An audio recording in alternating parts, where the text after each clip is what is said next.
सुखदेव जी कहते यदा सभायाम कुरुदेव देव्या, क्या बढ़िया विशेषण, कुरुदेव देव्या, वस्तुतः कुरुकुल की देवी थी ये द्रौपदी,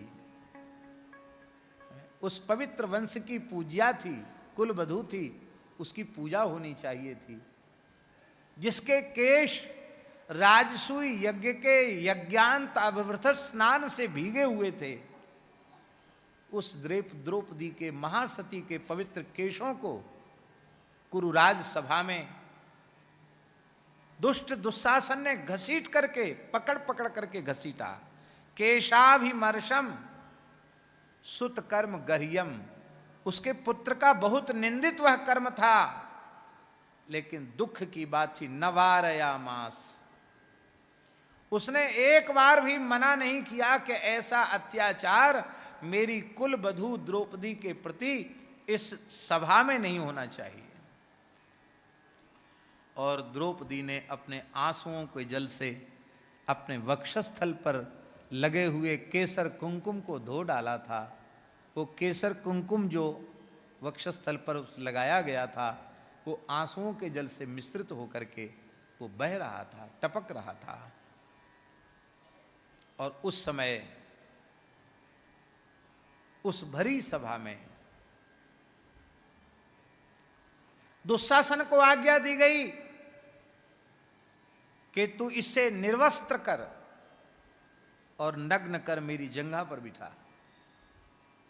उस समय भीमसेन ने कहा था, अरे दुष्ट दुर्योधन, तेरी जंघा पर पतिव्रता द्रौपदी नहीं, मेरी प्रचंड गदा बैठेगी जिससे तेरी जंघा विदीर्ण हो जाएगी, प्राण जाएंगे तेरे गदा के प्रहार से। मैं युद्ध में तेरी जंघाएं तोड़ूंगा जिन पर तूने द्रौपदी को बिठाने की प्रतिज्ञा की है। द्रौपदी तो नहीं बैठेगी, मेरी गदा बैठेगी तेरी जंघा पर।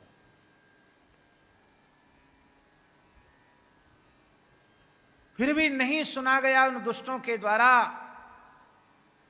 द्रौपदी के पवित्र वस्त्र को पकड़कर दुष्ट दुशासन खींचने लग गया। द्रौपदी बिचारी क्या कर सकती थी, 10,000 हाथियों का बल था दुशासन में। द्रौपदी ने एक बार उस धर्म सभा की ओर देखा जिसमें बड़े बड़े महापुरुष बैठे थे, द्रोणाचार्य, कृपाचार्य, अश्वत्थामा, ये सब ऋषि पुत्र हैं। अश्वत्थामा भी तो ऋषि पुत्र है। भीष्म पितामह, द्रौपदी के 5 पति भी बैठे थे। एक एक करके सबकी ओर देखा, लेकिन सबकी नजर नीची थी। पांडव भी नीचे देख रहे थे।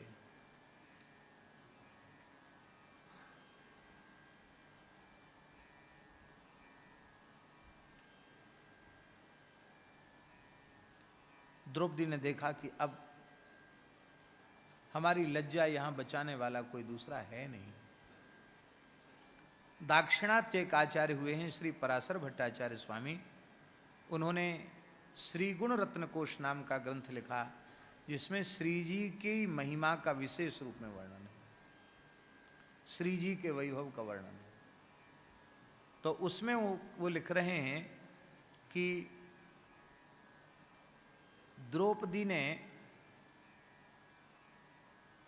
जब सबकी ओर देखा और सबकी नजर नीची थी, तब पुनः एक बार द्रौपदी ने कृपाचार्य की ओर देखा, फिर से देखा और केवल कृपाचार्य की ओर देखा।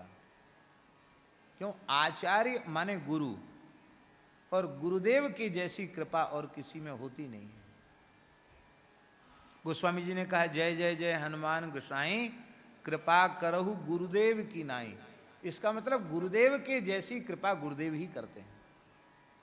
तो द्रौपदी ने मानो द्वारा नजर इसलिए मिलाई कि एक तो तुम आचार्य हो, अरे कुछ नहीं तो कुल गुरु तो हो, आचार्य हो, और फिर तुम्हारे नाम में कृपा शब्द जुड़ा हुआ है।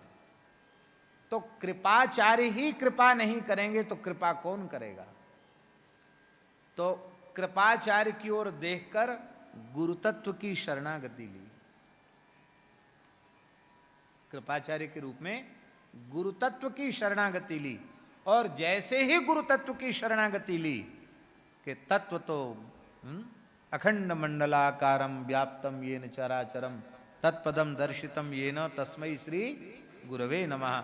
गुरु तत्व तो व्यापक तत्व है, व्याप्तम येन चराचरम। तत्काल कृपाचार्य ने, अब वहां बोल तो सकते नहीं है, तो ये उंगली उठाई, संकेत किया। ये चित्त मलिन होता है तो चाहे भागवत सुन लो, चाहे महाभारत सुन लो, चाहे भक्तमाल सुन लो, चाहे गीता जी सुन लो, बोध नहीं होगा। और चित्त निर्मल होगा तो बोलने की जरूरत नहीं पड़ेगी, इशारे में ज्ञान हो जाए। द्रौपदी का चित्त इतना निर्मल है कि जो बात अर्जुन को 18 अध्याय गीता सुनकर समझ में आई, वो भी भगवान के समझाने पर सर्वधर्मान परित्यज्य मामेकम शरणम व्रज अहं त्वा सर्व पापेभ्यो मोक्षयिष्यामि मा शुचो, वो बात बिना गीता सुने द्रौपदी को इशारे में समझ में आ गई। एक उंगली देखकर समझ में आ गई, अरे तू अनेकों की ओर क्यों देखती है, तू एकमात्र श्री कृष्ण की ओर देख। वो परम भक्ता तो थी ही, और द्रौपदी ने दोनों हाथ ऊपर करके श्री कृष्ण को पुकारा, द्वारिका वासी कह करके पुकारा। ठाकुर जी वहीं थे, पर भक्त की वाणी को सत्य करने के लिए वहां से द्वारिका गए, पर द्वारिका से आए इसलिए थोड़ा सा विलंब हो गया। आहा,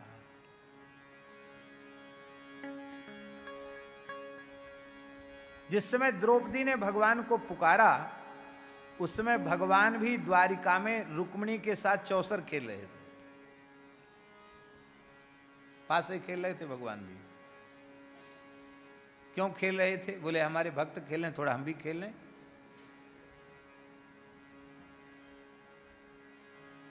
जैसे ही द्रौपदी ने पुकारा, भगवान उठ के खड़े हो गए। रुक्मिणी ने कहा क्यों खड़े हो रहे हैं? देखा भगवान एकदम आवेश में।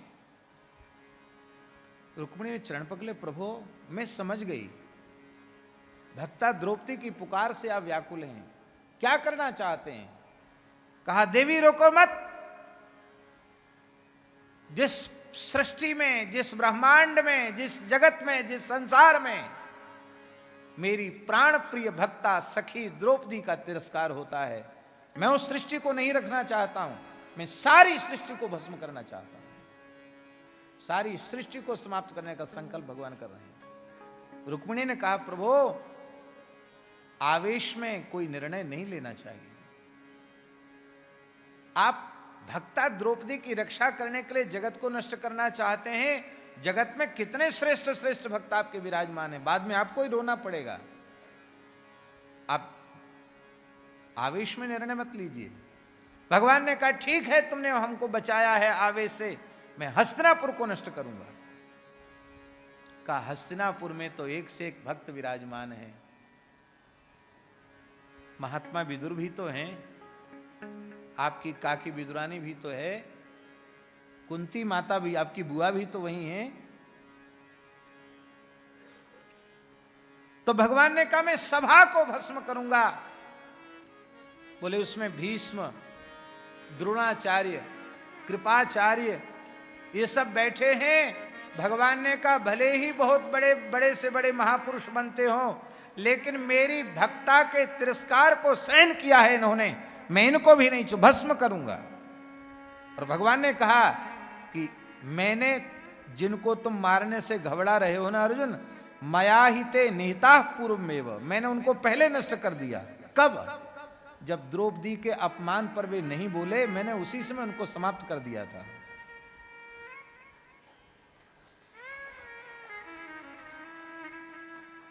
यद्यपि सब ठाकुर जी की लीला है, लेकिन ये प्रेरणा है कि इस प्रकार का अत्याचार अन्याय हो रहा हो तो बिना किसी संकोच के बोलना चाहिए।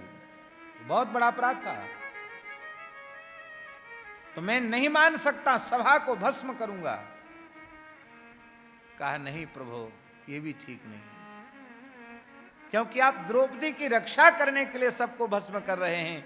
अरे द्रौपदी का सुहाग भी तो वहीं बैठा है, पांचों पांडव भी तो वहीं बैठे हैं, वे भी भस्म हो जाएंगे तो द्रौपदी तो फिर सती हो जाएगी, वो महासती है, पतियों के बिना जीवित नहीं रहेगी, तो आपका उद्यम ही व्यर्थ हो जाएगा।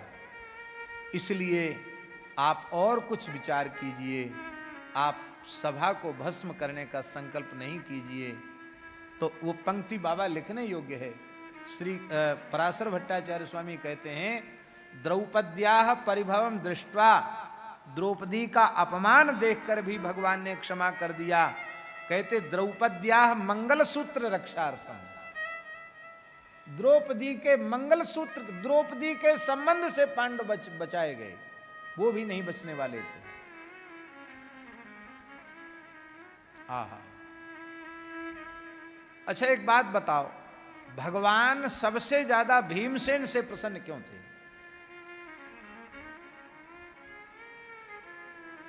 सखा तो अर्जुन है विशेष रूप में, पर भीमसेन पर भगवान सबसे ज्यादा प्रसन्न है पांडवों में। उसका कारण है कि भीमसेन ने विरोध किया था, उस समय भी विरोध किया था,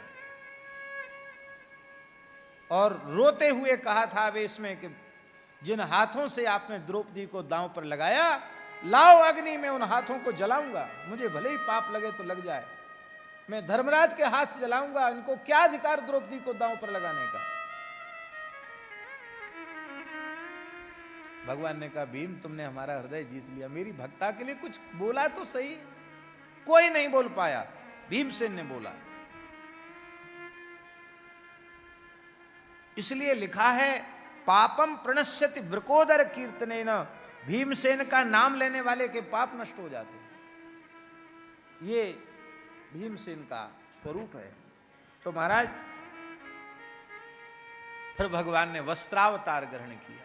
आहा, धन्य है भगवान, विविध अवतार तो लेते ही हैं। आज भगवान वस्त्र बन गए। भक्त का तो आवरण भी भगवान ही होते हैं। और महाराज जी क्या कहें, कोई शब्द नहीं है। जिस समय द्रौपदी का वस्त्र भगवान बने हैं, उस समय द्रौपदी रजस्वला अवस्था में थी। उस अवस्था में स्पर्श योग्य स्त्री शरीर नहीं होता है। लेकिन भगवान अपने भक्त से कितना प्रेम करते हैं। भगवान की दृष्टि में कोई अपवित्र है ही नहीं। ऐसा भक्तों से प्रेम करने वाला भगवान के अतिरिक्त और कौन होगा। एक वस्त्र धारण किए हुए थे द्रौपदी ने, और भगवान उनके वस्त्र बन गए। इससे अधिक और क्या हो सकता है।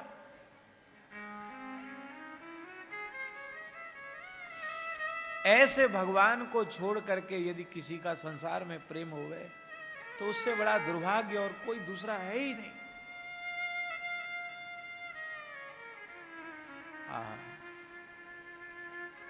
दुशासन की भुजा थकित भई, घट्यो न 10 गज चीर।